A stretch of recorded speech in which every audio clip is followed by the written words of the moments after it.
एक सज्जन थे जिनका नाम दामचंद था तो बड़ा कंजूस, इतना बड़ा कंजूस था कि संसार में शायद ही उतना बड़ा कोई कंजूस हो। उसका स्वभाव देख के लोगों ने हास्य में उसका नाम दामचंद रख दिया। जितना बड़ा कंजूस उसके विपरीत नाम रख दिया, क्या? दानचंद। एक दिन उसकी पत्नी ने कहा, पूरे दिन हाय पैसा किए रहते हो, अरे कभी भजन भाव भी कर लिया करो। बगल में गंगा जी हैं, कभी गंगा स्नान तो कर आओ। पत्नी ने कहा दानचंद से, कभी गंगा स्नान तो कर लो। और घर से लगभग 12 किलोमीटर दूर गंगा जी हैं, चाहोगे तो पैदल पैदल जाकर गंगा दर्शन करके चले आओगे, किराया भी नहीं लगेगा, पैसा भी बच जाएगा। और जब कोई पैसा खर्च की बात करता तो दानचंद को सबसे बड़ा दुश्मन वही दिखता। पत्नी की जब बात सुनी, दानचंद ने कहा, ये बात तो तुम ठीक कहते हो, पैसा तो नहीं लगेगा ना? पत्नी ने कहा, कैसा पैसा लगेगा, कोई पैसा खर्च नहीं, नजदीक है, 12 किलोमीटर है, पैदल पैदल जाओ, दर्शन करके चले आओ। दानचंद ने कहा, ये बात ठीक है। दानचंद अगली सुबह उठा, पैदल पैदल गंगा घाट पर पहुंचा। गंगा घाट पर पहुंचा तो देखा गंगा घाट पर बहुत पंडा पड़े हैं। तो सोचा यहां अगर स्नान करूंगा तो हो सकता है दान देना पड़े, मैं दान दे नहीं सकता, और ये पंडा है, दान लेंगे जरूर। दानचंद उस घाट से निकल गया, उस घाट से निकलकर आगे गया मुर्दा घाट पर, शमशान घाट पर। चारों तरफ उसने दृष्टि उठाई, देखा यहां कोई दिखाई नहीं दे रहा है, यहां कोई पंडा नहीं है। दानचंद ने अपने मन में विचार किया, यहां कोई पंडा तो है, यहां दान देने का भी झंझट नहीं है, इसलिए ये स्थान मेरे लिए उत्तम है।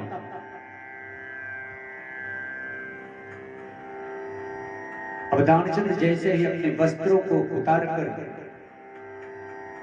गंगा जी में घुसा स्नान के लिए, और इतने में मेरे परमात्मा भी बड़े कौतुकी हैं, बड़े विनोदी हैं।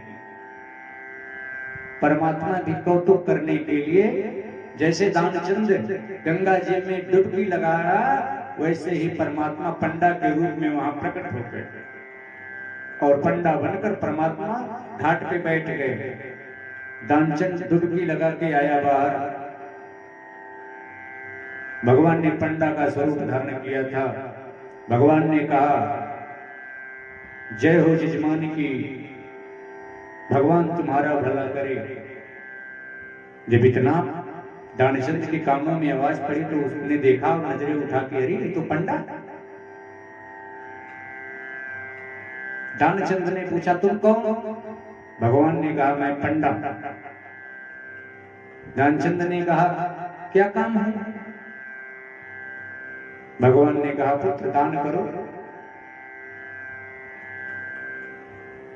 कहा, अजीब आदमी हो, तुम लोग मुर्दा घाट भी नहीं छोड़ते। भगवान ने कहा, हम बड़े संतोषी ब्राह्मण हैं, बड़े संतोषी पंडा हैं, हम तो इसी मुर्दा घाट पे पड़े रहते हैं। आप जैसा बहुत बड़ा दानी कभी कभार आ जाते हैं, साल 6 महीने का राशन खाने पीने की व्यवस्था कर देते हैं, उसी से हमारा गुजारा होता रहता है। और आज भगवान की अद्भुत कृपा है, बहुत बड़ी कृपा है कि आप जैसे दानी का दर्शन हुआ, इसलिए आप दान करिए। दानचंद ने कहा, और इन महाशय को मेरे बारे में तो पता है, मैं ये ढेला खर्च करने वाला नहीं, और ये 6 महीने राशन की बात करते हैं। दानचंद ने कहा, अगर मैं दान नहीं दिया तो? भगवान ने कहा, मैं यहां से जाने ही नहीं दूंगा।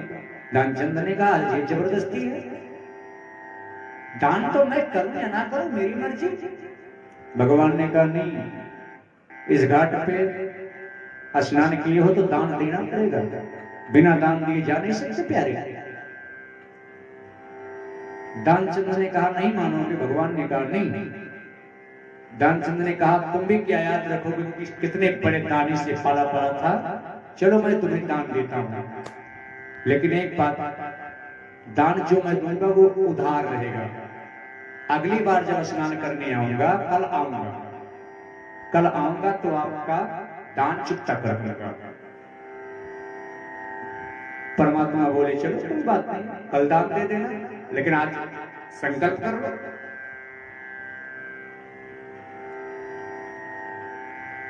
अब दानचंद गंगा जी से गंगा जल ले आया और संकल्प ले लिया भगवान के माध्यम से, पंडा के माध्यम से, कि मैं अगली सुबह इनको एक ढेला, उस समय ढेला चलता था, एक ढेला आज के समय में 1 रुपया, मैं दान देने का संकल्प लेता हूं। अब दानचंद वहां से चला, परमात्मा भी अंतर ध्यान हो गए। दानचंद चलते चलते अपने घर आया, पत्नी मेरी पत्नी ने कहा आ गए, गंगा मैया का दर्शन किया, स्नान किया? दानचंद ने कहा सब कुछ किया, प्रयास तो ऐसे पूरे धर्म संकट में फंस गया था कि मेरा प्राण ही निकल जाता अगर मैं 1 रुपया खर्च कर देता। पत्नी बोली फिर वही रुपया, फिर वही पैसा, तुम कभी नहीं सुधर सकते। धीरे धीरे 1 दिन बीता, 2 दिन बीता, 3 दिन बीता, भगवान भी बड़ी कौतुकी। भगवान कहने लगे अरे अभी जजमान आया है, संकल्प किया था कि कल आकर आपका दान दूंगा, दान दिया नहीं, चलते हैं उसके घर पे देखते हैं। भगवान भी आ गए दानचंद के घर पर, और जब दानचंद के घर पर आए, भगवान पंडा के रूप में हैं, आवाज लगा रहे हैं दानचंद जी, दानचंद जी बाहर आइए, देखिए मैं आया हूं। दानचंद ने जब इतनी आवाज सुनी तो अपनी पत्नी को बोला जाओ के बाहर देखो कौन आया है, और कोई यदि मुझसे पूछेगा, मेरे बारे में पूछेगा तो कह देना नहीं। अब दानचंद की पत्नी बाहर आई, बोली हाँ हुजूर बताइए क्या काम है। भगवान ने कहा मैं पंडा हूं गंगा घाट का, आपके पति ने संकल्प किया था 1 ढेला देने के लिए, और आज 3रा दिन है, अभी तक वो घाट पे दिखे नहीं, कहाँ है, उनसे बात कराइए। अब जब इतना सुना, दानचंद ने अपने घर के अंदर बोला जी पंडा है, घाट तो घाट यहां भी आ गया, 1 रुपए के लिए मेरे घर तक आ गया तो कोई बात नहीं, वो भी क्या याद रखेगा। धीरे से ही अंदर से बोला, पत्नी को इशारे में कह दो नहीं है, कह दो नहीं है।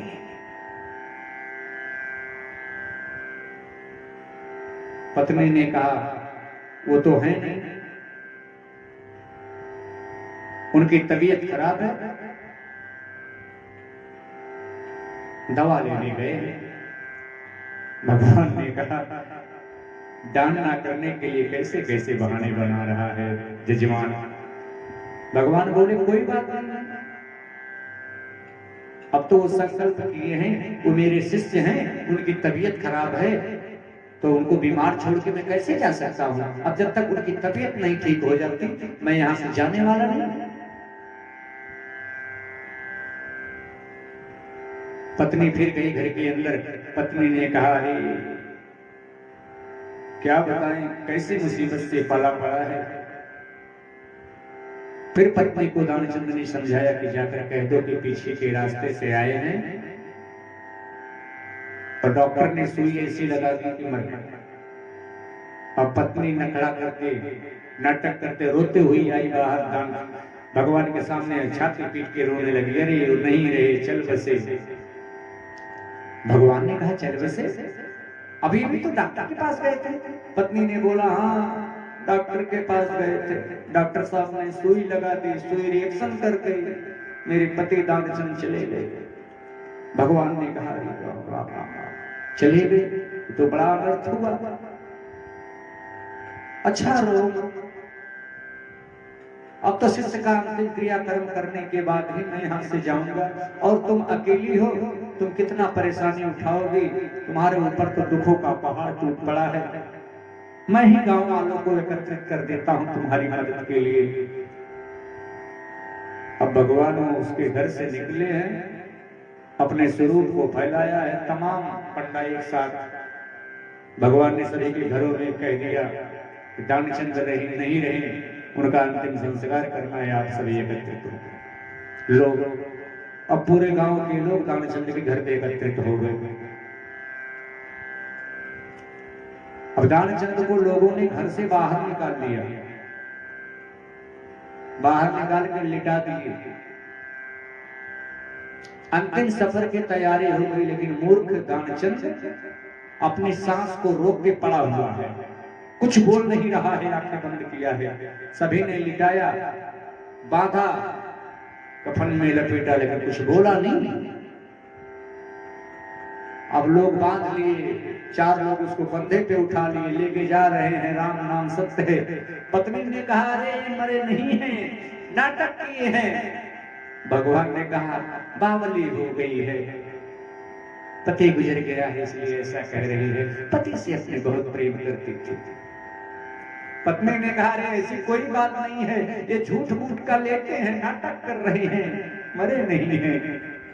गांव वाले ने कहा, सबके साथ ऐसा होता, अब जो होना था वो तो हो गया, बर्दाश्त करो। किसी तरह पत्नी को छुड़ाए, लोग दानचंद को लेके घाट पर पहुंच गए। घाट पे पहुंचे, इकट्ठा की गई लकड़ी, चिता बनाई गई, दानचंद को चिता पे लिटा दिया गया, लेकिन दानचंद फिर भी कुछ नहीं बोल रहा। अब चिता में आग लगने वाली थी, तो भगवान ने पंडा का स्वरूप धारण किया था। भगवान ने कहा गांव वालों से, रुको, ये मेरा शिष्य है, अब अंतिम समय में मैं इसके कान में कुछ मंत्र देना चाहता हूं, उसके बाद ही इसको आग लगाइएगा। गांव वालों ने कहा, हाँ हाँ ठीक है, आप इसके गुरु जी हैं, इसके कान में मंत्र दे दीजिए। भगवान गए, दानचंद के कान में बोले, अरे दानचंद मूर्ख, ये क्या कर रहा है, अरे तू जल के मर जाएगा, मैं भगवान हूं, अपनी जिद छोड़, मैं तुझसे प्रसन्न हूं, वरदान मांग ले। जब इतना सुना दानचंद ने तो आंख खोली, जब आंख खोली तो देखा कि सामने वही पंडा, फिर आंख बंद कर ली। सामने देखा कि वही पंडा ही है, भगवान नहीं है, फिर अपनी आंखें बंद कर ली। फिर भगवान ने कहा, अरे दानचंद, क्यों मौत को अपने गले लगा रहा है, मैं साक्षात भगवान हूं, मैं ईश्वर हूं, मैं कोई पंडा वंडा नहीं हूं, मैं तेरी जिद से प्रसन्न हूं। मूर्ख, आंखें खोल, वरदान मांग। दानचंद ने फिर आंख खोला, देखा वही पंडा, ये तो पंडा मेरे पीछे ही पड़ गया है। दानचंद ने आंख बंद कर लिया और बोला, यदि तुम मुझ पे प्रसन्न हो, तुम भगवान हो, तुम ईश्वर हो, तो मुझे वरदान में बस मेरा 1 रुपया वही छोड़ दो, मेरा 1 रुपया, 1 ढीला छोड़ दो, तभी मैं उठूंगा। भगवान ने कहा, अरे मूर्ख, मैं तुझे 1 रुपया छोड़ता हूं, तेरा 1 रुपया छोड़ता हूं, 1 ढीला छोड़ता हूं, अब तो उठ के बैठ जा, अन्यथा जला दिया जाएगा।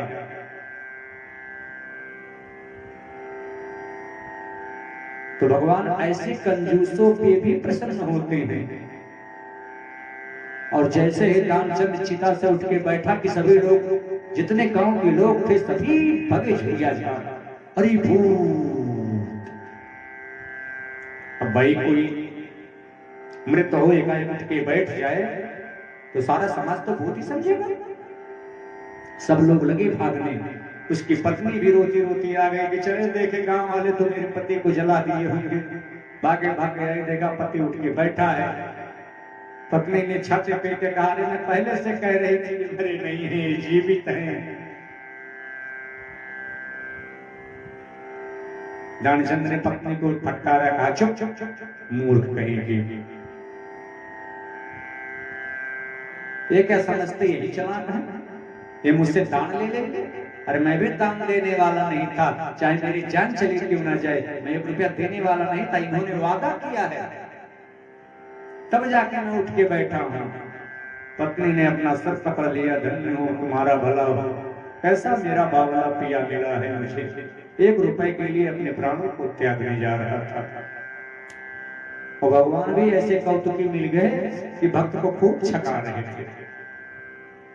लेकिन एक बात बताऊं प्यारे, जब भगवान भक्त को छकाए, भक्त के साथ लीला करे, तो उसका आनंद ही कुछ और है।